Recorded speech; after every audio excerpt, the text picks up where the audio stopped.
porque en China este es el corazón que tenemos que tener en claro y finalmente algunos casos de estudio. Empiezo entonces. Veamos entonces el tema de la diversidad en China. Y el tema de la diversidad lo voy a enfocar a través de varias variables como lo geográfico, lo administrativo, lo étnico, lo lingüístico y finalmente una fórmula de espacio y tiempo que nos sirve un poco para marcar nuestras diferencias con China, diferencias y similitudes también. Veamos entonces algunos datos importantes que los estudiantes deben manejar cuando están interesados en la temática china. La cifra de la población, que es clave para entender el desarrollo del país. Esta es la cifra del censo del 2024, no estamos a la espera del 2025. Usualmente es al final del año se dan los reportes y a principios del siguiente año, estaba yo pensando en el Año Nuevo Chino, que termina recién en febrero, ¿no? Se dan los reportes a veces en marzo. Bueno, y hasta el 2024 esta es la cifra que parece inmensa, ¿verdad? 1.400 millones, pero en realidad ha descendido muchísimo en relación a las cifras de población de los últimos años. Es decir, vemos una caída en la población china. Y hay otro tema muy importante que me parece que los estudiantes tienen que tener en cuenta, que es el mapa chino. El mapa chino nos sirve no solamente por una ubicación geográfica, una ubicación política, sino que es clave para poder entender lo que sucede en el norte, en el sur, en el este, en el oeste, ¿no? Las dinámicas que se dan y cómo se entrelazan. Yo siempre le digo a mis estudiantes, hay una manera que, para que nunca olvides el mapa chino, y eso se lo debemos a esta revista, India Today, que publicó, ya sabemos la rivalidad entre China y la India, ¿no? Publicó prácticamente el mapa chino, nunca lo vamos a olvidar, ¿no? Es una gallina o un gallo, lo puedes llamarlo también, ¿no? Lo que aparece abajo, que aparece una palomita, es Pakistán, otro rival de la India. Bueno, vamos entonces, ahora lo voy a aproximar para que vean las provincias, las regiones de la cual voy a hablar más adelante, ¿no? Pero a veces voy a hacer referencias a la cabeza, porque podemos pensar en la cabeza, el norte, Heilongjiang, ¿no? También la cresta, las patas, en fin. Creo que aquí encontramos un buen símil. Vamos directamente a la primera variable, que es la variable geográfica. Cuando hablamos de la variable geográfica, tenemos que tomar en cuenta la narrativa oficial.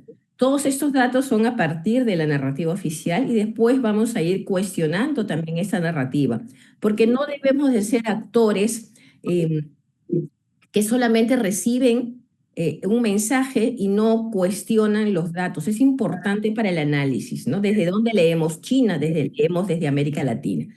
¿Qué tenemos en la narrativa oficial?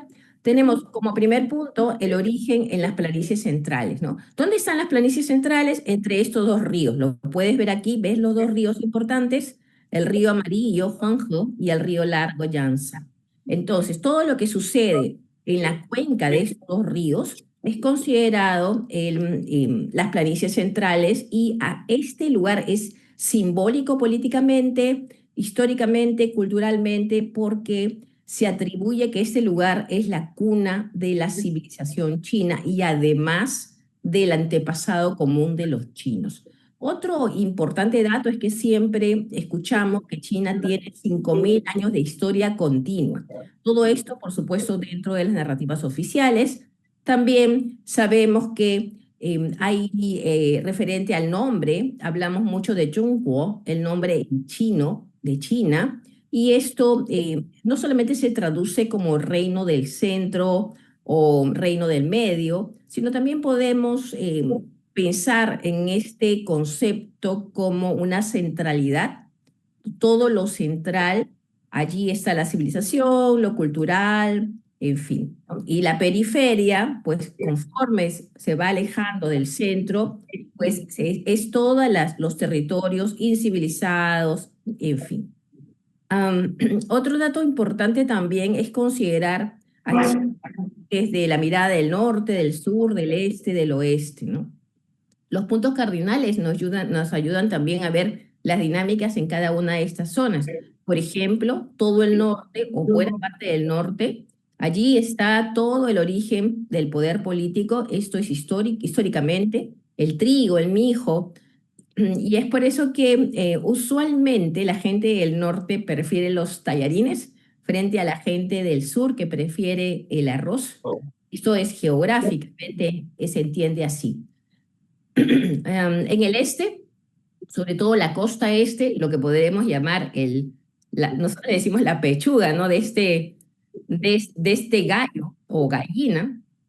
Allí está el desarrollo de China, toda la costa este, lo que consideramos el desarrollo moderno y la apertura al mundo, y la mirada hacia el Océano Pacífico, que para China siempre ha sido una ventana a la modernidad y a la globalización. Y por el oeste están las montañas, las mesetas, los desiertos deshabitados y las minorías étnicas. ¿Qué cosa es importante que nos llevemos de este primer dato geográfico? Es que lo que representa es el argumento de la identidad nacional y la legitimidad histórica. China fundamenta su identidad también a partir de lo geográfico. La narrativa oficial, en la narrativa oficial, la geografía sostiene la unidad, la continuidad y la centralidad de la civilización china.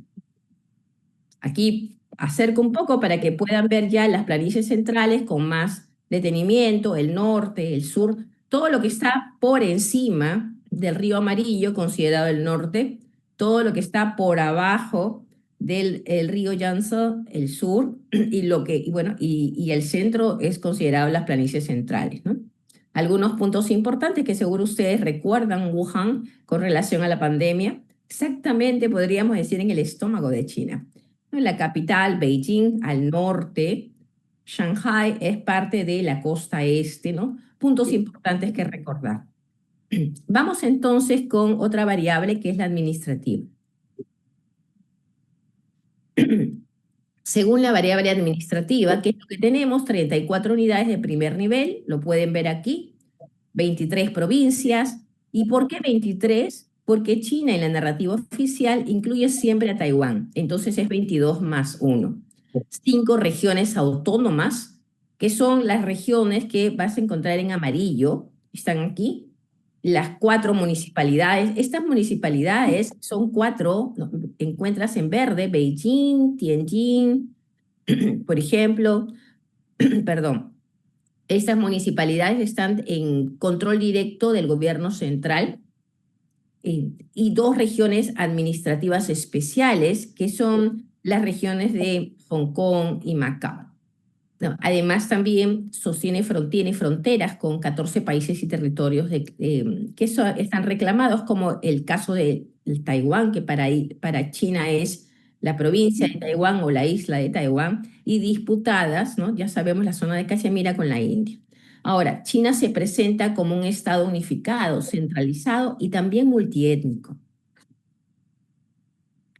Precisamente, veamos la variable multiétnica. En la variable multiétnica lo que se tiene son 56 etnias oficiales, una mayoritaria y el resto 55 minoritarias. Y esta mayoritaria abarca la mayor parte de la población, 90, 91, 92% de la población, y eso ha ido creciendo conforme han aumentado también la población china. Ahora, ¿siempre ha sido así? ¿Siempre China ha tenido en su historia 56 etnias? No. Esto es a partir de República Popular China, es decir, 1949 hacia adelante, y una reorganización del tema de las etnias. Se iniciaron unos censos. En los primeros censos, donde se pidió una autodefinición étnica de la población, se llegó a que había alrededor de 400 grupos, o sea, es bastante realmente, de comunidades que se autodefinían a partir de una etnia, pero esto era demasiado, así que se inició todo un trabajo antropológico, de censos y entre otros, otros puntos interesantes que ya vemos que en el censo de 1954 se aprueban 36 etnias y esto va a ir creciendo. Vemos que 10 años más tarde ya se aprueban 57, en el 65 una más, y en el 79 56, y ahí cierran todo el tema censal y se declara que son 56 etnias oficiales. Ya podemos entender esto, que es muy interesante cómo ha habido una redistribución histórica, política también, y en esta redistribución van a haber algunas poblaciones que no van a encajar con ninguna etnia. A esto les llamamos los grupos no distinguidos. Aquí tenemos, por ejemplo, un ejemplo, la población de la comunidad de Cuecho. En Cuecho hay un grupo no distinguido de 730.000 habitantes. Am, ¿Por qué se lleva a cabo esta redistribución? Tiene que ver muchísimo con este concepto de China es un estado unificado y multiétnico. No se podía manejar tal cantidad de etnias y lo que se necesitaba era reducir el número para mostrar no solamente que el tema multiétnico era uniforme, sino también por un tema administrativo. Aquí también se va a consolidar este discurso de la unidad en la diversidad y otro concepto que vamos a escuchar mucho, que es la gran familia de la nación china. Am, Ahora, respecto a esta variable multiétnica, lo que podemos saber es que la composición multiétnica es un elemento esencial de la identidad nacional y la legitimidad del Estado. Vemos también el tema multilingüe. ¿Qué ha sucedido en el tema multilingüe? Podemos ver acá dos mapas. En el mapa superior, el que está arriba, pequeñito, ¿no? Que está mostrando la cabeza, es parte de todo lo que es la pechuga, ¿no? De China, de este gallo. Se marcan algunos grupos dialectales chinos, ¿no? China es un estado multiétnico y por lo tanto también es multilingüe. Ahora, y esto ha habido mucha confusión a veces desde afuera hacia cuál es el idioma de China. Bueno, el idioma oficial de China es el chino o también precisamente si uno quiere entrar a detalle puede llamarlo también el chino mandarín. Este término viene de un término chino que es el Putonghua, ¿no? Que es el mandarín estándar. Hay otro concepto llamado Hanyu, que es la lengua de los Han, es decir, la lengua del grupo mayoritario. Pero este concepto lo usamos básicamente desde la lingüística. Se usa también otro concepto, otro término muy importante llamado Zhongwen, que se traduce como la lengua china también, pero está vinculado ahora a la escritura y a la cultura. Y en Taiwán, como llaman a la lengua china, Guoyu, que es lengua nacional, ¿no? Cuando hablamos de dialectos, por ejemplo, los dialectos del mandarín, nada más. Estamos hablando de lo que se considera el idioma estándar, ¿no? Del mandarín estándar. También está subdividido en dialectos, pero en realidad son tan complejos, no tienen tantas líneas lingüísticas que aquí hay una discusión sobre si verdaderamente son dialectos o son lenguas propias. Siguiendo la narrativa china, lo que podemos decir es que tenemos 8 dialectos, ¿no? Que son parte del mandarín, son 7 más un grupo que es inclasificable. Y estos dialectos del mandarín del norte, o llamado también dialecto mandarín propiamente, Wuxian, Kanke, Ya, Ming y Yue. Solamente en la provincia de Cantón, y ahora me voy al otro mapa, pueden ver los colores. En la provincia de Cantón dominan 3 dialectos, ¿no? La lengua Quechua o Hakka, la lengua Yue, que es la lengua cantonesa, que es muy importante porque es de esta provincia y sobre todo de esta zona donde llegan los primeros inmigrantes a América Latina en el siglo XIX. Y todo lo que es rosado, un poquito rojo, es la lengua Ming. pero por supuesto no son lenguas completamente puras porque van a haber zonas donde van a dialogar con sus pares. Hay un punto importante también que recalcar aquí, es que estas lenguas no se entienden entre sí. Es por eso que nosotros preferimos llamarle lenguas y no dialectos, aunque son consideradas dialectos en China. Y finalmente quiero también ver con ustedes el tema de espacio y tiempo, porque no necesariamente en todas las culturas tenemos los mismos conceptos de espacio y tiempo. Me voy a referir a Lewin en un estudio en 1951 y voy a citar aquí la visión y conceptualización que tienen las personas de su pasado y su futuro influye en su presente, que queda registrado en el habla. En todas las culturas las personas usan el espacio para representar el tiempo. Por ejemplo, ¿qué pasa en español? ¿Dónde está tu futuro? Si pensamos en el futuro como algo concreto, ¿no? Siempre está arriba, ¿verdad? O está al frente. ¿Dónde está tu pasado? ¿No? Y esto pasa mucho con los niños, ¿no? Está atrás o está abajo. ¿Y cuál es la orientación cultural que denotan esta información? ¿No? El futuro y pasado, ¿no? Tenemos estos dos claves. Pero ¿qué pasa con el chino? El chino, y lo podemos ver desde la lengua, es exactamente al revés. ¿Dónde está el futuro? El futuro está detrás y el pasado está al frente. ¿Esto qué información nos da? Es que desde la lengua podemos afirmar que se tiende a centrarse más en el futuro que en el pasado. La orientación cultural es primero pasado y después futuro. Nosotros teníamos al revés, primero futuro y después pasado. Y lo voy a hacer con unos ejercicios muy simples. No sé si algunos de ustedes aquí, perdón, no lo había acercado. Acá lo tenemos.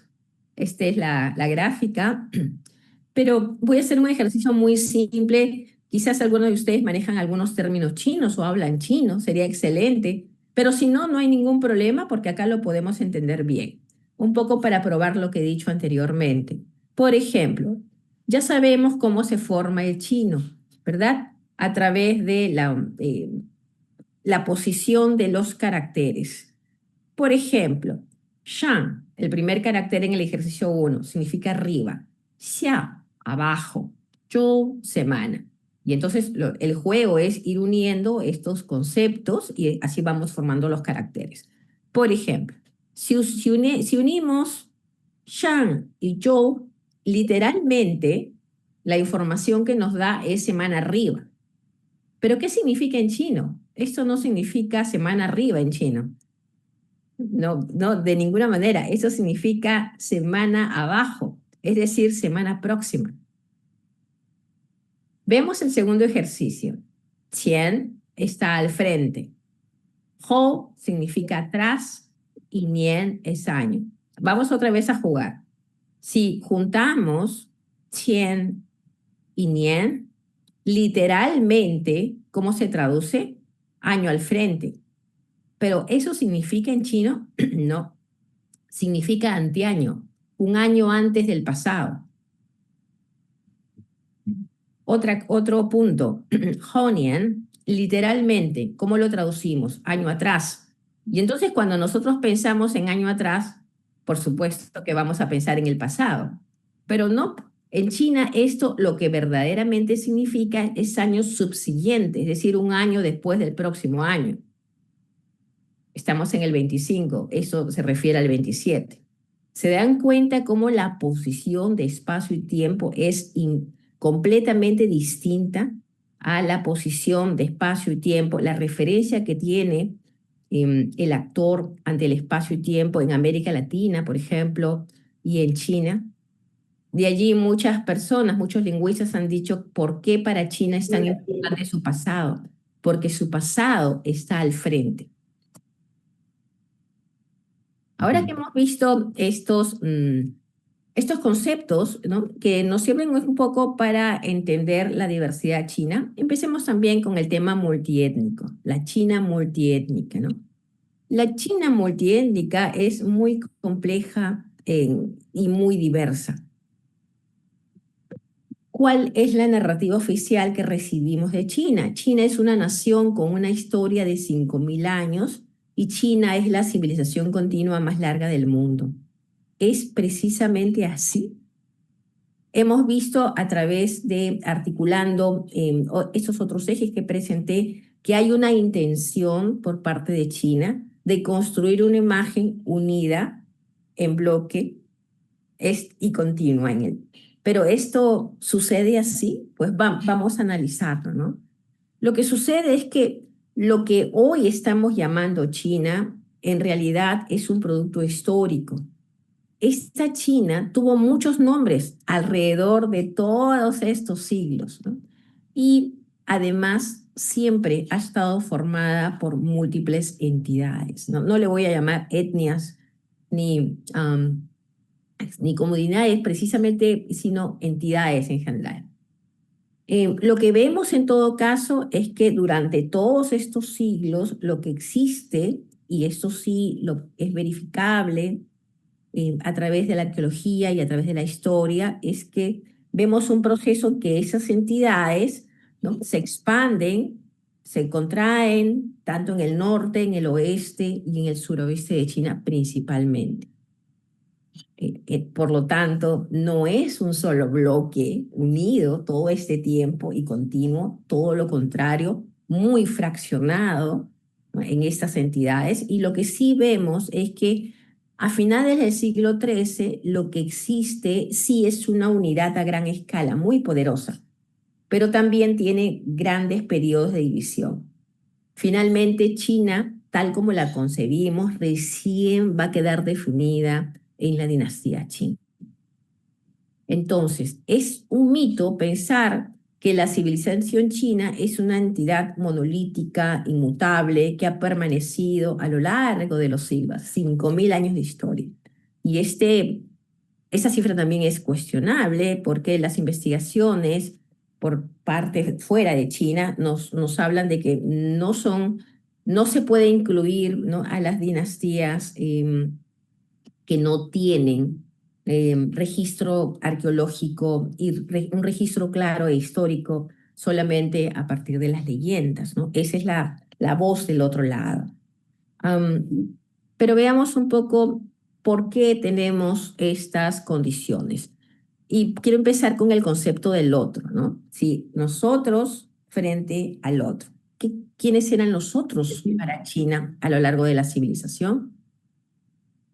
Voy a mostrar el mapa de los civilizados y las tribus. Este es un mapa muy interesante.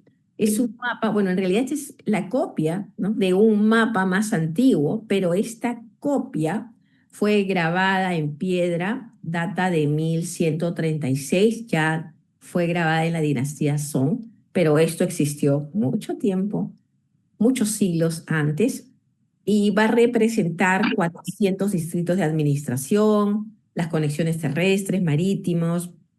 Ya en este mapa, que lo vamos a ver ahí, es muy detallado, aparece también la muralla china, especialmente hacia el norte, incluso aparece lo que hoy llamamos países, ¿no?, pero que en ese tiempo eran o reinos en formación o territorios bajo la centralidad de China, como Corea, la India y todo esto, ¿no? Todos estos textos con referencia al mapa de la dinastía Tang, ¿no? Aquí lo muestro un pedacito nomás, ¿no? Y en realidad va mucho de detalle. Entonces, ¿qué nos dice este mapa? Creo que ahí pueden ver claramente la muralla, marcada la muralla hacia el norte, y bueno, van a estar muy bien descritos los ríos y en fin, todo esto que he conversado. Pero ¿por qué este mapa es importante? Porque ya nos está mostrando a una China que tiene un concepto de centralidad. Y en esta centralidad está el poder civilizado. Y todo aquello en la periferia, mientras se van alejando de la centralidad, que existen las tribus, nómades o los bárbaros, como el nombre que usualmente es muy común en la historia china. ¿Eran todas las tribus bárbaras? No, ¿eran todas tribus? No. ¿Eran todos bárbaros? Ya sabemos que no. Pero ese es el pensamiento de China en este momento a partir del concepto de nosotros y quiénes son nosotros. Para eso hay una teoría que usamos mucho llamada teoría centro-periferia. La voy a mostrar un poco que explica el pensamiento chino de que queda reflejado también en este mapa. En la teoría centro-periferia, vuelvo al concepto, el centro, que es el centro civilizado, está el cielo, el emperador y por supuesto el hijo del cielo, el Tianzi, que es el emperador. Y todo lo que está en la periferia, conforme se vaya alejando de la periferia, se va alejando también de estos círculos cultos y civilizados, pues allá están los tribus, los bárbaros y los estados tributarios. Y los estados tributarios, algunos de ellos con muy buenas relaciones con la centralidad. Este concepto de esta explicación centro-periferia nos ayuda también a entender otros conceptos más actuales, por ejemplo, los Han. En un momento dado de la historia china, los Han se van a volver la centralidad. Cuando la historia imperial pase y tengamos la fundación de la República de China en 1912, esto se descarta, pero el centro no queda vacío. El centro va a estar ocupado por la etnia mayoritaria, que es Han, o la comunidad mayoritaria en ese momento, o la que reclama ser mayoritaria, ¿no? Los Han. Y se inicia todo un proceso de janificación. Los Han en el centro y todos los que están fuera, en la periferia, los no Han. Lo mismo podemos utilizar esta teoría centro y periferia para explicar también la significación. Los chinos en el centro y todos los que están afuera, los no chinos. Pero si miramos, para esto parece una deducción muy lógica, no muy simple, pero si miramos abajo, en realidad todo lo que no está en el centro no es civilizado, es bárbaro. El concepto del otro, del nosotros frente al otro, ¿cuál era la relación histórica que ha tenido China con todos estos otros? Por un lado, ya he hablado de las tribus nómades, de los estados tributarios, pero quiero mostrar dos pinturas muy interesantes, una de la dinastía Qing en 1761 y la otra ya del siglo VII, que durante la dinastía Han, que nos muestra esta relación dinámica también que existe entre la centralidad y todos los otros estados. Por ejemplo, esta en particular me gusta muchísimo, acá estoy acercándola. Pueden ver pequeños personajes. Esta pintura es muy estudiada realmente por todos los que estamos muy interesados en estos temas porque refleja, se puede ver al emperador o en todo caso la figura central sentada y todo el resto de grupos que están muy bien representados, ¿no? En la pintura original podemos ver los rasgos étnicos incluso de delegaciones que llegan a China para rendir tributo al emperador. Entonces, allí vemos que sí, China, a pesar de este concepto de centro y periferia, va a establecer desde muy temprano, de los, especialmente Tang, que es una dinastía muy globalizada. De hecho, siempre decimos que la globalización no empezó ahora en el siglo XIX, en el siglo XX, sino empieza realmente con Tang. Bueno, y lo que sucede aquí es estos grupos que llegan a tributar. Aquí, por ejemplo, en esta segunda pintura, que también es interesante, vemos al emperador de la época, de ese momento, Han, y a representantes de otros, ahora le llamamos países, que también vienen a tributar, ¿no? ¿Qué nos dice toda esta información? Esas dinámicas que siempre China ha establecido y el concepto de la cultura no está reñido con el concepto del comercio, por una cuestión básicamente tributaria. Veamos entonces el concepto de la cultura común. Ok. Existió una cultura compartida en China porque hemos hablado de una cuna, hemos hablado de una civilización de 5.000 años, de un antepasado común, que eso es parte de la narrativa china. Bueno, esta narrativa que hoy tenemos, ¿de dónde proviene? ¿No? ¿De una cultura compartida realmente en China? La narrativa oficial nos dice que sí, que hay una cultura compartida, pero ¿de dónde viene esta cultura compartida? ¿Quiénes se encargaron en todo caso de darle forma a esta cultura compartida? Si nos vamos a los textos antiguos y sobre todo si seguimos los registros históricos de China, tenemos que identificar a estos actores que son los famosos funcionarios, los letrados que acompañaban en la corte del emperador. Son ellos los actores de esta cultura nacional alfabetizada por los letrados como élite nacional. Es decir, la cultura escrita y fomentada en el reino parte de estos actores que van a escribir la historia china, van a registrar la historia china y son ellos los que le van a dar forma. Entonces, son ellos los que van a crear esa narrativa histórica ininterrumpida. Más allá de empieza una dinastía, ¿no? El auge, la crisis, la caída, es reemplazada por momentos de crisis, de combates, de lucha, y después otra dinastía, ¿no? Entonces, pero lo que sucede es que los letrados registran estos momentos como algo muy continuo, como si fuera una línea continua.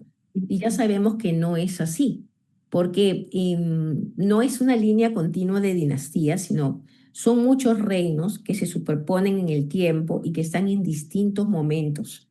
Pero son estas personas, estos actores dinámicos, que son actores culturales, lo que registran y dicen, esta es la historia de China. Y eso pasa en todas las realidades, en todas las naciones, ¿no? Quien escribe, los victoriosos escriben la historia de China. Entonces, ¿qué pasa con el pueblo? El pueblo compartía esta cultura. Lo que compartía el pueblo era básicamente algunas prácticas, ideas religiosas, temas como la organización familiar, sistemas legales y sistemas de comercio. Pero cultura tal como lo entendemos y además también el tema de la historia no era parte del universo o de la población china, sino era parte de los letrados. O sea, esa diferencia. Y esta cultura nacional alfabetizada, además alfabetizada, ¿no? Es solamente este grupo. Lo vemos reflejado también en la dinastía Qing, la última dinastía imperial. Acá tenemos al emperador Qianlong. Él es de la etnia manchú, pero aquí está vestido como un letrado Han. Tenemos también esa gran admiración de la dinastía manchú por Han y por la cultura Han. ¿Pero qué cultura? La cultura de los letrados.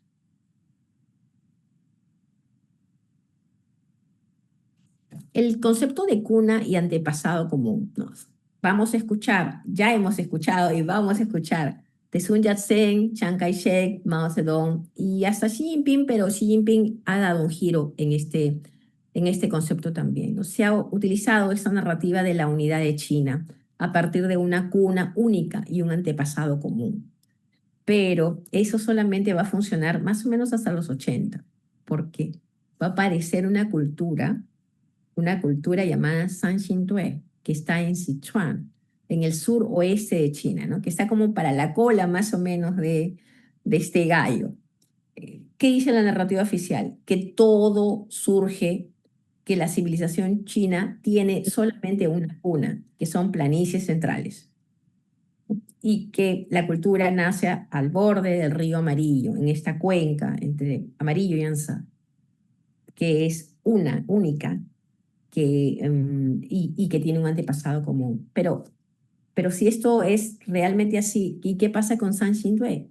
Porque San Xinhui no está allí, está en la periferia, podemos hablar, y es contemporánea a los registros chinos, edad de bronce, tiene manifestaciones como máscaras, altares rituales, estatuas, y que no se parece a lo producido en las llanuras centrales, en las planicies centrales.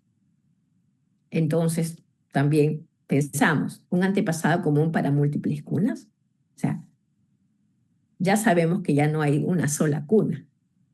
Y aquí, esta es una de las piezas más famosas quizás de San Xindué, que yo soy del Perú y nosotros tenemos varias culturas preincas. Una de ellas, ¿no? Los mochica, por ejemplo, tienen también orfebrería que tienen registros sumamente parecidos. Pero solamente quiero mostrar esta gran cabeza de bronce de ojos saltones, representación de lo que se llama el primer rey semilegendario, Sanzong, de Shu, que es más o menos dinastía Shang. Entonces, y esto ha llevado a China a reconfigurar la narrativa oficial. Entonces, a partir sobre todo de los últimos, lo veo mucho sobre Xi Jinping, ahora se habla de unos múltiples orígenes, ¿no? Y ya queda claro, la cultura china no va a emerger solo de las llanuras centrales. Y las llanuras centrales están básicamente en la provincia de Henan, ¿no? Sino que em, va a crecer para subsumir y asimilar las culturas de las regiones circundantes. Y lo que podemos decir hoy en día es que la civilización china es el resultado de un proceso por el cual varias tradiciones, personas, lenguas y etnias se han tejido en un tapiz que es históricamente complejo, diverso y multiétnico.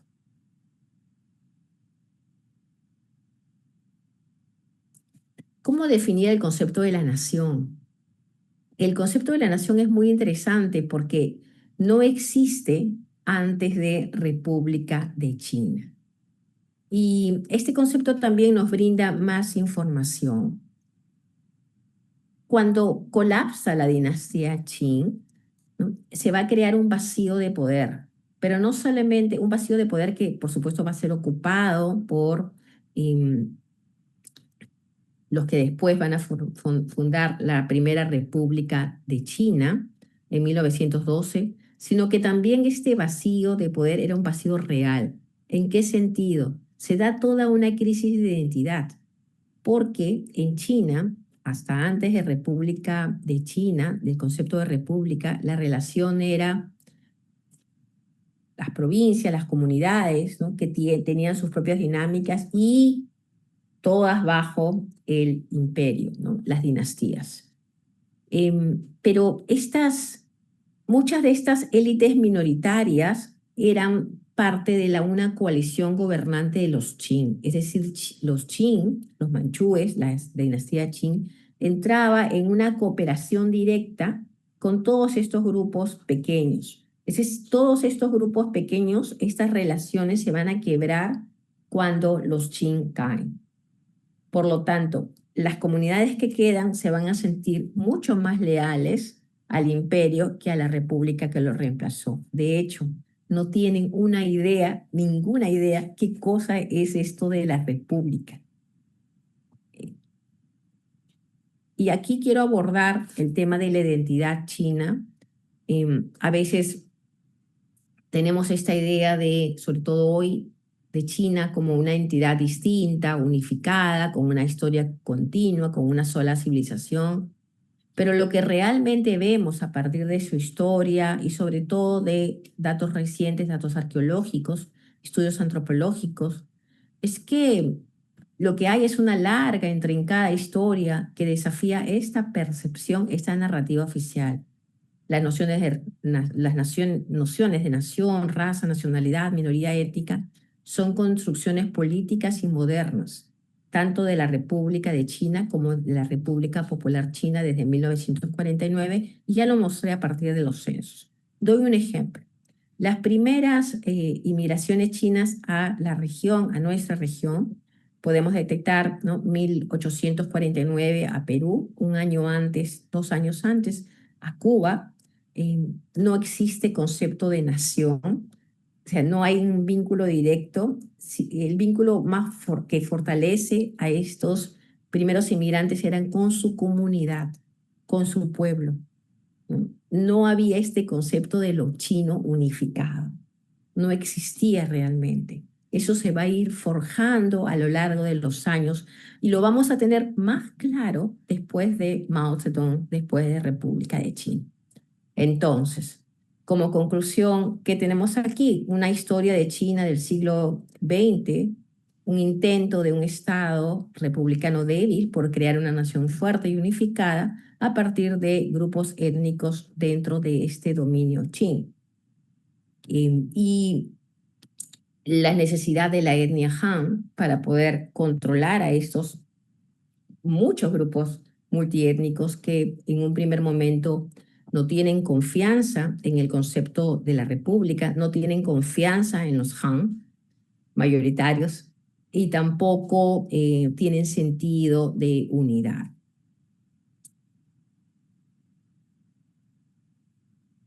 Ahora quiero ir brevemente hacia dos casos que he elegido de estudio que nos pueden mostrar esta dinámica de una China multiétnica y muy, muy diversa. Como yo siempre digo, muchas Chinas en una sola. Y para eso he elegido dos casos. El caso de la comunidad Hakka, que es un caso de estudio que he estado muy conectada con este caso, es el tema de los Hakkas, tema de mi investigación doctoral. Y otro caso que también es muy interesante, que es las mujeres Mosu. Yo creo que estos dos casos nos brindan muchas señales de la tremenda diversidad que tiene China hasta el día de hoy, ¿no? Lo voy a abordar a partir de solamente de las mujeres, ¿no? Las mujeres Hakka, este grupo étnico, el grupo Hakka o Keya en chino, de la lengua Keya, es un subgrupo de los Han, o sea, están la etnia Han que se subdivide en 8 subgrupos o subetnias, entre ellas, una de ellas son las Hakka y otras son cantonesas, por ejemplo. ¿Dónde están? Tradicionalmente están en el sur de China, ¿no? En lo que se llama el Triángulo Hakka, que es Guangdong, Fujian, Jiangxi, ¿no? Y también, por supuesto, en la diáspora, bueno, considero a Taiwán, que hay una importancia en migración Hakka, y en la diáspora, en el sudeste asiático. Y frente a esto, las mujeres Muso, es interesante, ellas también pertenecen son un subgrupo, digamos, una clasificación de una etnia, los Nasi. ¿Y dónde está ubicada este grupo? En la región del lago Lugu, en las provincias de Yunnan, en Sichuan y Sichuan. ¿Dónde está esto? Como la cola más o menos del gallo. Veamos rápidamente por qué estos casos son tan particulares. Aquí en el mapa podemos ver más o menos, ya estamos, si pensamos en el gallo, ya casi para las patas, ¿verdad? Ya, esa es la provincia de Cantón, ¿no? Y más o menos la comunidad Hakka, me gusta, prefiero hablar sobre una comunidad, ¿no? Esta bordea todo lo que es Cantón, Fujian, Jiangxi, pero no solo allí, sino en otros lugares también. Pero veamos el tema de las mujeres. Bueno, acá lo podemos ver más claramente. Y con su capital Meizhou, la capital de la comunidad Hakka. Hay un condicionamiento histórico y este condicionamiento histórico de esta comunidad hace que nos dice que ellos parten de las planicies centrales en los primeros siglos, ¿no? 3, 4, y van a empezar a migrar debido a que son empujados por las tribus nómades y todos los invasores, ¿no? En la historia registrada. Y van a ir durante 15 siglos, van a ir desplazándose de norte a sur. Ahí vamos a ver las olas marcadas de la inmigración Hakka. Y en este camino, en estos 15 siglos de la migración Hakka, de hecho los llaman también los judíos chinos por sus procesos, lo que va a suceder es que muchas veces los hombres van a avanzar primero que las mujeres, un poco abriendo paso. Y esto hace que, si bien es una sociedad considerada patriarcal, la ausencia de estos hombres que van migrando hace que las mujeres tengan que asumir, las mujeres Hakka, tengan que asumir el rol de cabeza de familia, ¿no? Este rol de cabeza de familia significaba proteger a los niños, proteger a los ancianos, porque como ellos eran los otros, es decir, los que se iban moviendo a través de las montañas, no eran bien recibidos, tenían muchos conflictos con los aldeanos de aquellas zonas, ¿no? Por eso Keja significa las familias visitantes, ¿no? Que es el nombre que ellos reciben, ¿no? Ellos son Hakka o Keja. Es el nombre que le atribuyen a esta comunidad. Y yo decía que las mujeres van a asumir esta posición de liderazgo por la ausencia de los hombres. Eso hace que los hombres y las mujeres en esta comunidad empiecen a tener roles compartidos. Y cuando los hombres especialmente no estén, las mujeres crecen en poder y se empiezan a empoderar. Cuando los hombres vuelven, si bien se mantiene una sociedad patriarcal, ya las mujeres alcanzaron una posición mejor, incluso de decisión dentro del núcleo familiar. ¿Cuáles son las características de estas mujeres? Estas mujeres, a diferencia del resto de mujeres chinas, nunca se vendaron los pies, porque si se dedicaban al campo, a la protección, a los niños, pues no podías los pies no podían ser tan pequeños como los pies del loto, porque sucedía que debido a esto no podías caminar bien. Eso hizo que se le atribuyeran a esta comunidad algunas características como fortaleza y resiliencia, porque eran mujeres que, como no había hombres, tenían que dedicarse a todo tipo de labores, especialmente a las labores más pesadas, ¿no? Se considera que estas mujeres tienen como la virtud como su centro de poder. Hay muchos estereotipos y marcadores sobre estas mujeres y esta comunidad, quizás un símbolo importante, un rasgo importante es esposas socias, porque cuando regresan los varones, ya no son las mujeres que están en una posición inferior, sino están al mismo nivel para muchas decisiones, ¿no? También van a ser va a haber muchos conflictos con las mujeres de otros grupos. Les llamaban las mujeres de pies de pato, porque al no vendarse los pies, ¿no? Tenían los pies normales y ya sabemos que los pies de loto era lo único que en aquella época era preciado y respetado. He hablado sobre este empoderamiento de las mujeres, ¿no? Las Hakka usualmente esta migración viven en establecimientos arquitectónicos construidos llamados comunitarios o Turok, ¿no? Usualmente, no sé si quizás algunos estudiantes han visto la película Mulan, ¿no? Que ella vive, parece un castillo, ¿no? Donde viven muchas familias. Bueno, ese castillo, entre comillas, se llama Tulo, y es característico de esta comunidad, la comunidad Hakka, ¿no? Todas las familias vivían juntas, tradicionalmente, y esto era por un tema de protección, pero también de recursos. Y como dije, esta vida comunitaria hace que las mujeres tengan, además de otras cosas, el control financiero. Y ya sabemos que quien tiene el control financiero también tiene el control en temas de decisión, o al menos, ¿no? Tiene un poder en las decisiones, ¿no? Esta tradición de los Hakka, de las mujeres con el control financiero, hace que incluso cuando migran, en los procesos de migración, las abuelas sigan teniendo este control de las familias, ¿no?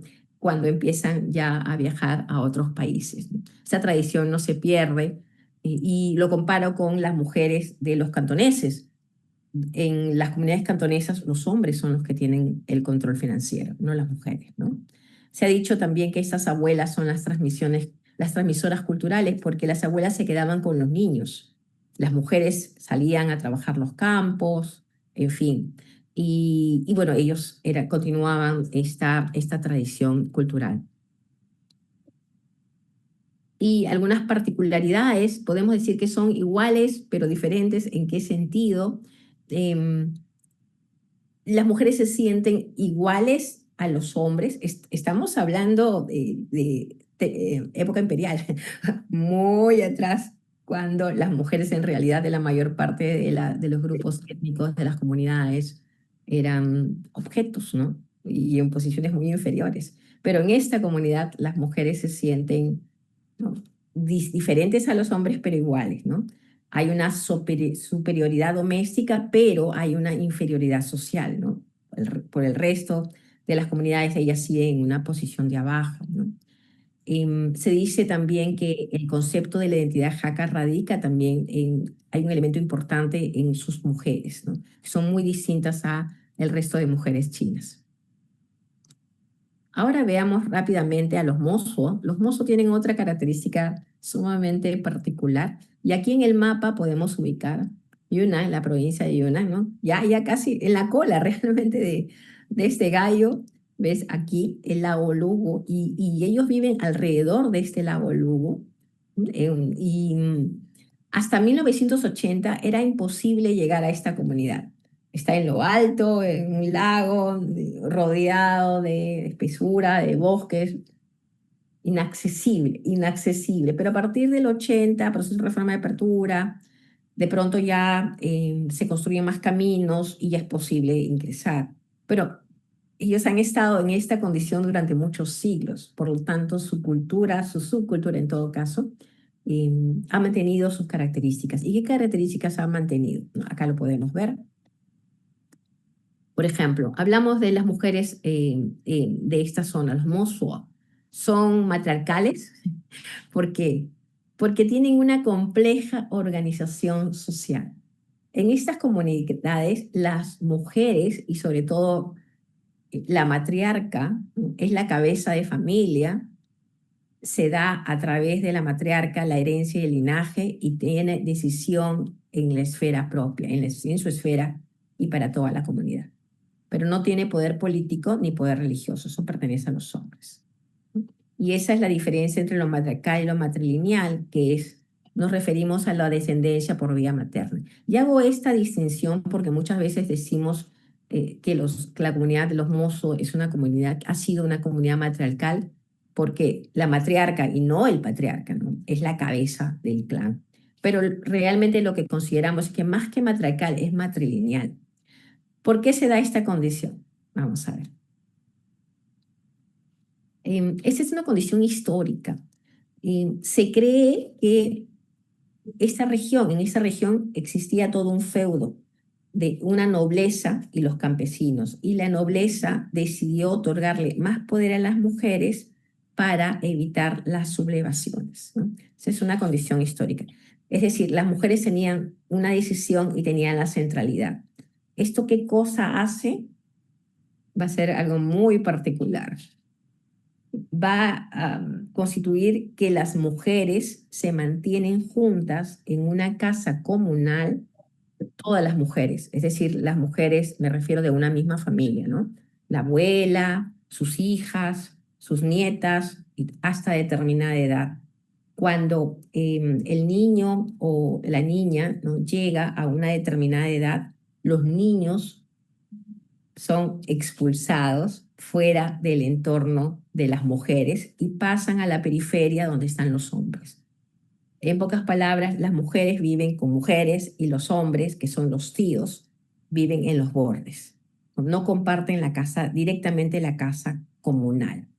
La mujer, la matriarca, que es la líder de todo este grupo, tiene las llaves, tiene las llaves y tiene también buena parte de las decisiones financieras, ¿no? Y vive con las madres, las tías, las sobrinas, las hijas, ¿no? Hablaba yo también de esta famosa ceremonia que marca la adultez. Y lo particular también de esta comunidad es que las mujeres a determinada edad van a recibir su falda, van a poder empezar a usar faldas, ya no son niñas, y su cuarto propio. ¿Por qué reciben un cuarto propio? Porque usualmente duermen juntas, pero a determinada edad ya tienen un cuarto propio que tiene vista a la calle. ¿Por qué? Por un concepto llamado matrimonio ambulante. ¿En qué consiste esta peculiaridad de matrimonio ambulante, ¿no? Primero veamos algunas peculiaridades. En la lengua Na no existe la palabra celos. Tienen una diosa madre protectora, la matriarca maneja el dinero, los bienes, las llaves, todas las llaves. rezan con los perros de la familia y los tíos son la imagen paternal. Y aquí viene el concepto del matrimonio ambulante. A una determinada edad, cuando ya después de la ceremonia se ejecuta la famosa práctica del tisoso, que en chino es zupun o matrimonio ambulante, ¿no? Que va y viene. Quiere decir que estas mujeres jóvenes eligen sus parejas sexuales. Tienen como danzas, ¿no? Y van eligiendo a sus parejas que las pueden visitar por las noches en sus cuartos. Pero tiene que ser por la noche porque esa es la tradición. No ingresan las parejas por la puerta principal ni a la luz del día, sino ingresan, trepan, porque esto es parte de la tradición también, y después del consentimiento expreso de la chica, pueden pasar una o más noches con ella, ¿no? Y en la madrugada tienen que irse y tienen que volver a su propio clan, su propia familia. Eso hace que las mujeres puedan, por un lado, decidir la cantidad de parejas sexuales que quieren tener durante toda su vida, no siempre las mismas. También marca también porque las mujeres controlan el tema de los hijos que quieren tener, y estos hijos son hijos de la madre, pero no son hijos del padre. Es decir, el concepto de padre no existe, porque las mujeres pueden tener diversos hijos de distintas parejas sexuales. Pero esta figura paternal realmente la va a asumir los tíos de la familia, los tíos que están en la periferia, porque a determinada edad ese niño, si es varón, va a ir a vivir con los tíos para aprender, para seguir en su desarrollo personal. Esto hace que las mujeres sean mucho más cohesionadas, que puedan criar a los niños en el círculo familiar y sobre todo femenino, y que los hombres alrededor sean los hombres de apoyo.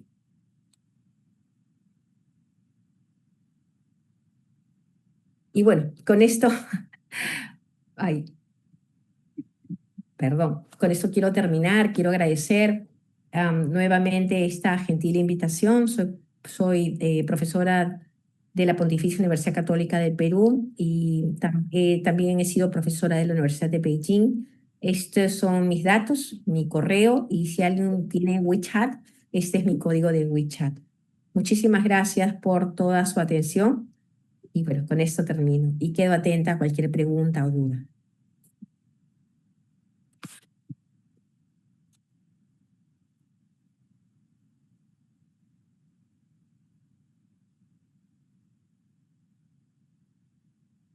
Agradecemos a la doctora Castro Barro por su exposición tan enriquecedora y a continuación abrimos el espacio para preguntas y comentarios del público. Y por favor. ¿Me escucha? Sí. Bueno, ¿cómo tenés que decir para saludarla? Sería Hao, Oshi Ma. O sea, yo más o menos estoy aprendiendo chino, por eso, por lo menos en el saludo. Bueno, yo soy de la licenciatura de las Relaciones Internacionales, soy del segundo año, y yo les quería preguntar cómo ha afectado en este contexto actual que estamos viviendo mundialmente con la globalización y la modernización, cómo ha afectado la globalización y la modernización en el caso de la sociedad china, sabiendo que es, digamos, un país, digamos, que se está convirtiendo en potencia, y en términos de cambios en la estructura tanto social como económica y política. Gracias. Voy a partir con un concepto que es un concepto del presidente Xi Jinping, del pensamiento Xi Jinping, y es un concepto muy importante que está contenido en otro llamado el sueño chino, ¿no? Cuando Xi Jinping llega al poder en el 2012, primero y después 2013, cuando ya maneja las tres riendas del poder, presenta su concepto llamado sueño chino, y este sueño chino está vinculado a otro más que se llama rejuvenecimiento de la nación china. ¿Por qué parto por aquí? Porque en realidad los chinos no hablan necesariamente de convertirse en una potencia o ser o alcanzar esta posición por primera vez. Ellos hablan de volver al lugar que ya tuvieron en la dinastía Tang y en la dinastía Qing, que es clarísimo. Hemos visto que China ya estaba globalizada en la dinastía Tang. Y entonces el concepto de rejuvenecer a la nación china nos dice claramente que los propósitos de China es volver con las fortalezas de Tang y de Qing, que una de sus características era precisamente la globalización.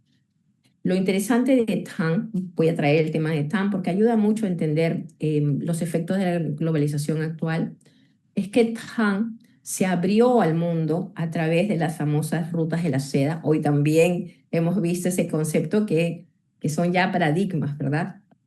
La famosa iniciativa La Franja y la Ruta, que deviene de allí.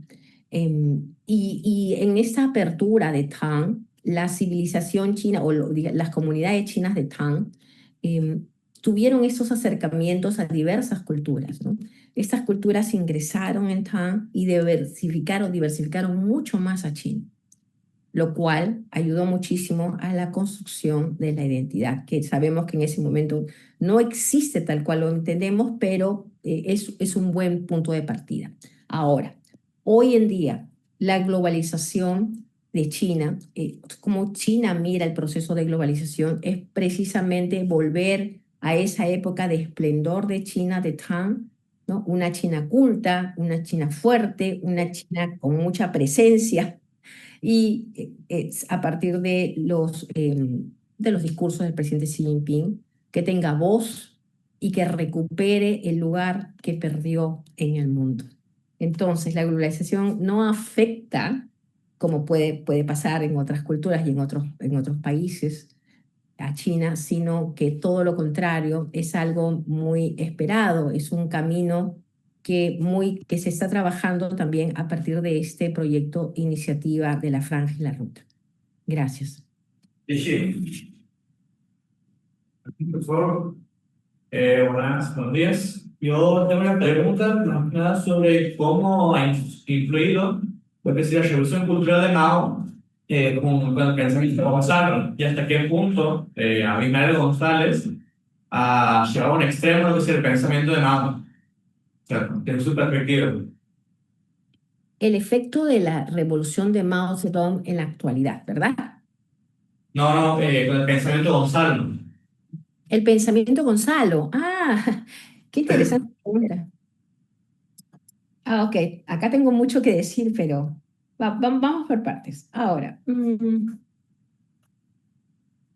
la vinculación de la revolución cultural con el pensamiento Gonzalo y, por supuesto, Sendero Luminoso. Es allí donde va tu pregunta, ¿sí? Ok. Bueno, vamos a contextualizar esto porque es muy importante contextualizarlo para poder entender. La revolución cultural se da aproximadamente 1965, alcanza un pico, 66, 67, va creciendo y después otra vez va a ir cayendo. Podemos decir que es la segunda mitad de la década del 60. Ok, pero antes de la Revolución Cultural, más o menos en 1959, a partir de un acercamiento de la China de Mao, a los países denominados los países del tercer mundo, entre ellos la región de América Latina. Muchos de los, en ese momento, pensadores o políticos de América Latina, de diversos grupos políticos o distintas ideologías, especialmente aquellas ideologías que iban en la línea de la China socialista, viajan por diversos motivos a China, a través de Rusia. Argentina también tiene toda una historia de estos actores, ¿no?, que tienen todo este recorrido. Ok, eso se da a partir del 59.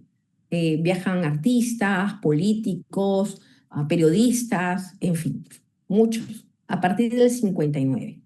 y siempre es a través de Rusia, ¿no? Y llegan a China. Bueno, 59. 60-61 son años que China no olvida, porque son los graves años de la gran hambruna. China ha tenido muchas hambrunas, así que para que a esa le llamen la gran hambruna, de hecho sí fue muy, muy fuerte.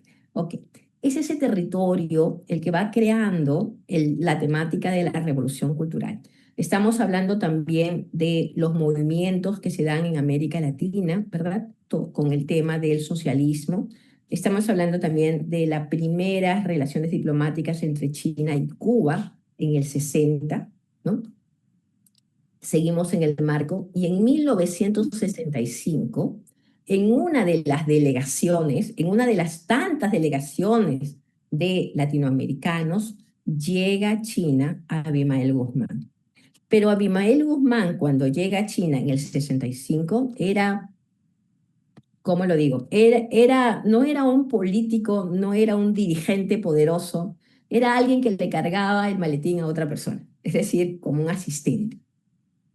Nada más, no era realmente, de hecho, China tiene una práctica en estos viajes, todos esos viajes han quedado muy registrados, han quedado registrados por la agencia Xinhua, y hay todo para aquellos que estén interesados, hay archivos que han sido desclasificados, hasta el 65 están desclasificados, no sé después, en Cancillería China, ¿no? Que nos dan cuenta de cada uno de estos viajes, por ejemplo, de personajes de América Latina, ¿no?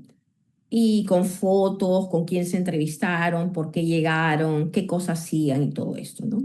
Y en estos registros solamente aparece brevemente como una lista el nombre de Abimael Guzmán. De allí sabemos que no aparece ni siquiera en fotos, no era nada importante cuando llega y tampoco es nada importante para China, ¿no? Eso es por el lado chino. ¿Qué pasaba con esos viajes, ¿no? Viajes de estudio. Eran para acercar a China, para conocer las fuerzas contra las fuerzas antiimperialistas, ¿no? Un término que hasta el día de hoy se usa mucho, pero yo creo que ya cayó, ya lo debemos descartar. Y lo que sucedía es que había toda una admiración por estos grupos de izquierda de América Latina hacia cómo enfrentaba o cómo se había desarrollado el proceso de Mao, ¿no? La revolución de Mao y el maoísmo en China. Pero ¿qué pasa con los grupos que llegan alrededor de la revolución cultural? Es esa la imagen que tienen de la revolución de Mao. Son ellos, y entre ellos también podemos decir a Abimael Guzmán. De hecho, él escribe un libro, allí está también sus primeras impresiones, a partir de lo que él cree la revolución de Mao es la revolución cultural. Y ya sabemos que no es así. La revolución de Mao empieza en larga marcha y tiene todo un proceso de gestación con la fundación de China, ¿no? Sus aciertos y sus graves errores, por supuesto, ¿no? Es mucho más complejo que eso. Pero el cuadro, la pintura que se llevan, sobre todo los que llegan en el 65 y en el 67, porque hay algunos reportes que dice que él vuelve también en el 67, es la revolución china es esto, ¿no? ¿Y qué cosa estaba viendo? La revolución cultural, que no es precisamente la revolución china. Bueno, se lleva todas esas ideas y ya va a ir trabajando en su diario político bajo esas consignas de revolución cultural, ¿no? El maoísmo. Es por eso que también a China no le gusta que se hable del maoísmo, sino del pensamiento Mao. Porque una cosa es el pensamiento Mao, es decir, que incluye la revolución china y todo esto. Y otra cosa son los efectos o las interpretaciones del pensamiento Mao fuera de China, como por ejemplo el maoísmo en América Latina y especialmente en el caso de Abimael Guzmán, y después su ideario del pensamiento Gonzalo. Entonces, para concluir, ¿no? Que creo que ya he dejado claro en esto, ¿no? Creo que parte de un error de cálculo, de desconocimiento verdaderamente de la historia china. Bueno, en esa época era más difícil, ¿no? Solamente había esta narrativa de que los chinos pues habían salido victoriosos con el triunfo de Mao y el poder socialista en China.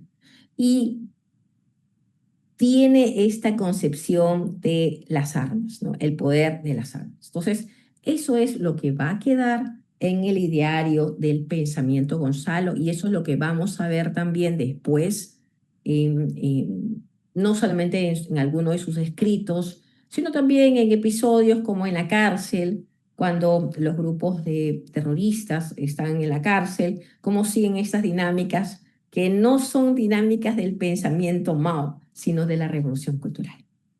Gracias. Gracias.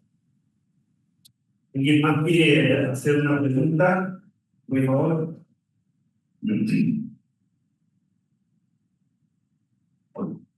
Hola. Mi pregunta, o más, espero un comentario suyo y remontándonos a los orígenes de la vinculación de América Latina con China, porque aquí en América Latina hay muchos estudios históricos que nos empiezan a dejar en claro que en la etapa precolonial el Imperio Chino ya tenía una vinculación con América Latina, que la primera relación comercial de América Latina es con China y no con Europa. Una ruta de la seda que se va consolidando en el siglo XVI, la migración de los culís en América Latina, una monarquía hispánica que avalaba esa vinculación comercial de América Latina con China, no así con otras, por ejemplo con la monarquía británica. La idea es que si hay alguna, la pregunta concreta es si hay alguna transferencia quizá antropológica entre China y América Latina que la podamos identificar en algunas naciones o en algunos pueblos. Y bueno, eso. Muchas gracias por la pregunta porque de hecho es una de las tantas dudas que tenemos los antropólogos, los que estudiamos la historia de China, en particular la historia cultural de China, que es mi tema. Como bien es mencionado, sí hay registros del 16, la llegada de los chinos, la vinculación de los chinos, pero de forma indirecta, es decir, no partiendo de China, sino de las comunidades chinas en el sudeste asiático, ¿verdad? Que tenían ya conexión con China a través del Galeón de Manila. También tenemos los registros del 19, que esos sí son claros, son históricos, como bien ha señalado, el tema de los culís, por ejemplo, y todos esos procesos migratorios. Pero hay leyendas anteriores, ¿no? Que nos dicen, pero son leyendas, no tenemos registros históricos. Lo que tenemos son leyendas, como por ejemplo, una leyenda muy particular que a mí me interesa mucho, que es la famosa leyenda del rey Shu. ¿Recuerdas que hace un momento presenté San Xindue? Y bueno, en el reino Shu. Bueno, el reino Shu va a caer de un momento a otro. Nadie entiende por qué. Históricamente todavía no sabemos por qué terminó San Xindue de esa forma. Pero la leyenda dice que el príncipe Shu viajó, cruzó el territorio y se fue por los mares a tierras desconocidas, ¿no? Y a partir de esas leyendas, ¿no? Hay muchos historiadores chinos incluso que han construido estos puentes culturales entre aquella dinastía, las dinastías Shang, y las dinastías preimperiales chinas o incluso hasta los incas, ¿no? Por estas similitudes que existen, estos registros que existen en, por ejemplo, la orfebrería, en artesanía, en los textiles y hasta en algunos rasgos. Hay una ciudad, una provincia realmente en Perú, que es Puno, ¿no? Que tiene unos rasgos, una cultura y unos colores muy parecidos a el Tíbet. No, y bueno, ya sabemos dónde está Sichuan, que está muy cerca, entonces a veces ha habido incluso estudios de parte de China, la prensa china incluso ha estudiado las vinculaciones entre, entre Puno, ¿no? La cultura de Puno, la Tiahuanaco en ese preciso caso, que también comparte con Bolivia, y el Tíbet, ¿no? Y sí, colocas los telares, por ejemplo, o que algunas tradiciones, incluso la gente es, ¿no? Étnicamente demasiado parecida y pues ahí encuentran ciertas coincidencias. Más allá de las leyendas que estos mencionan y que hay otras, hay muchísimas otras leyendas de vinculación entre China y la región, que son muy tempranas al 16, por ejemplo, pero hasta ahora no hay todavía un estudio científico que nos muestren que parte de la narrativa, ¿no? Que los chinos llegaron primero. Todavía no existe eso. Bueno, supongo que yo conversé con un arqueólogo chino hace un tiempo y él me decía, pues hay que hacer unos estudios porque tenemos momias, tenemos esqueletos y se pueden hacer estos estudios de ADN hoy en día con la ciencia y ya veremos si los chinos y los peruanos, no, como él dijo, si los peruanos descienden de los chinos. Bueno, ese es otro tema. Gracias. Gracias. ¿Alguna última pregunta más? Bueno, por favor. Doctora Padilla, un gusto saludarla. En los años 40, Martin Heidegger decía, ha escrito en uno de sus apuntes en los cuadernos negros, de que con el advenimiento del comunismo en China, China va a encontrar en la técnica, en la tecnología, su salvación o algo por el estilo, en los tiempos de Mao, y que se empieza a aparecer Mao en escena. Hay incluso un autor chino, un filósofo chino, se llama Xu Kui, que tiene un texto cuyo título deriva de la pregunta por la técnica de Heidegger, que se llama La pregunta por la técnica en China, en el que él evalúa cómo ha sido la tecnología occidental apropiada por China para una planificación tecnológica. Con el diario de lunes, al encontrarnos con esta presencia de China en el mundo de la tecnología, la inteligencia artificial, los chips, los microchips, etcétera, ¿cuál es su reflexión de toda esa historia tecnológica de China que es estrictamente siglo XX y lo que va del XXI? De hecho, ha habido muchos contactos, ¿no? Si ya desde dinastía Tang, estos contactos de la globalización, esos intercambios de conocimientos. Yo personalmente, y esa es una opinión humilde desde mi punto de vista, no hay una apropiación, porque hay muchos conocimientos de China que tampoco no tienen registros en China. Por ejemplo, los famosos guerreros de terracota. La posición de los guerreros de terracota en el arte chino no existía antes de los contactos de la ruta de la seda. Entonces se dice que tuvo que ver mucho con artistas que llegaron del otro lado, de lo que hoy conocemos de Europa, ¿no? Por ejemplo, ¿no? Pero dentro de la narrativa oficial, todo esto es chino y la posición es china y no hay registros que nos prueben eso. Entonces, tenemos que tener mucho cuidado frente a las narrativas estratégicas chinas. Lo cual no está mal. Cada país construye su propia historia, sobre todo un país que está camino a potencia, como lo vemos nosotros desde afuera, ¿no?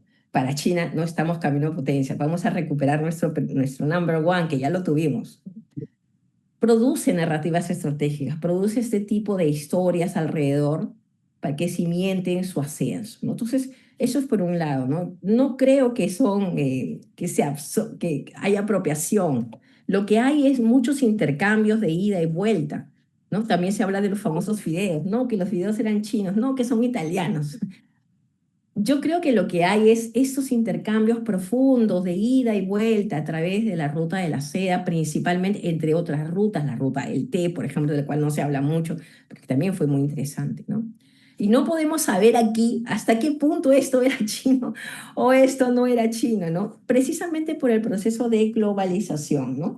Esto me parece muy interesante pensar. Pero cuando tú empezaste a hablar de Mao y de lo tecnológico, yo estaba pensando en otra cosa, ¿no? El discurso de hoy de China, porque creo que todos ustedes también en algún momento se han preguntado, el comunismo, no, así lo voy a decir. El comunismo funciona en China. Mira, derrotó a la pobreza, alcanzó un lugar importante en el mundo. ¿No? Y las otras voces, las voces de afuera te dicen, no, eso no es comunismo, ¿no? Ese es capitalismo de Estado, ¿verdad? Seguro que estás con estas dinámicas de qué cosa es China, es socialista, es camino al comunismo, ya dejó el socialismo hace tiempo con procesos de reforma y apertura y ahora es más capitalista que los países capitalistas, ¿no? Es socialista de Estado, comunista de Estado, en fin.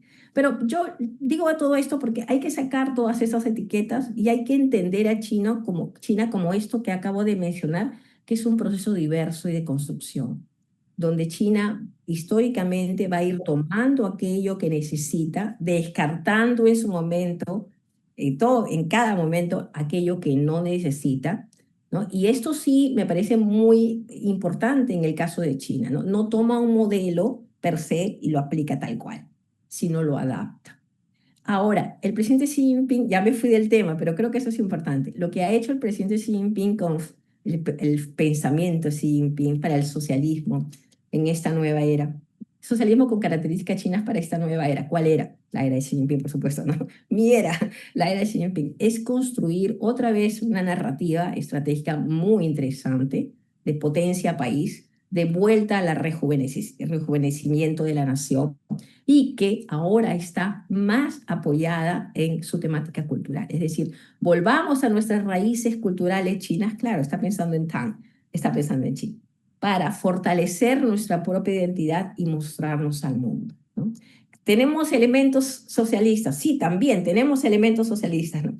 Con características chinas. Y hasta ahí lo dejo. Muchas gracias a todos y todas por su atención y espero que estos conocimientos hayan sumado para que así ustedes también puedan seguir construyendo un conocimiento sobre China que debe ser también muy diverso. Deben escuchar muchas fuentes de China, fuera de China, los antichinos, los que están con China y todo eso. Lo único que sí les pido es que nunca olviden desde dónde están estudiando. Ustedes están estudiando desde América Latina. Gracias.